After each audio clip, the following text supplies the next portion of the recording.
Finally tinoona kuti aiwa the new elected president wenyika yeBotswana asvika anobva areplya vanhu aiwa vari kumuencouragea vachimukongratulata aiwa vachipa mashoko ekufara ekuratidza kuti aiwa people they have long awaited for the new leader muBotswana. Sandapinda mumashoko anouya achikomenda aiwa achifara nevanhu pamusoro kokuva elected as the new Botswana president.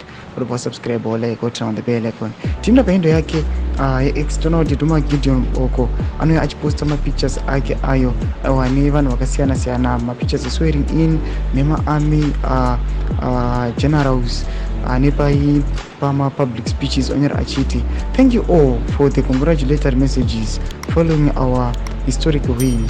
I accept this victory with humility and appreciate my predecessor's peaceful concession, reflecting our stability as a nation.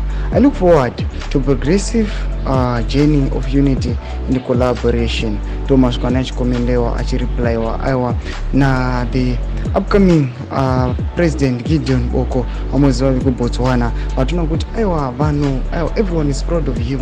Vachiona kuti aiwa this is the first step yatiri kuona kuti muSouthern Africa aiwa takuona kuti mamwe leaders ationa kuti vakomana vanenge vane change vakaita sana Hakainde Chilema. Takuona kuti even Hakainde Chilema was the first person to congratulate him. Vanonyatsoona kuti aiwa ava ne a solid ally. Vanoziva kuti these people are the people who are against the abuse of human rights necorruption. Tudze mafunguro emoti kudii pamusoro pechitiko ichi kuna comment section medu. Musano subscribe or like, turn on the bell icon.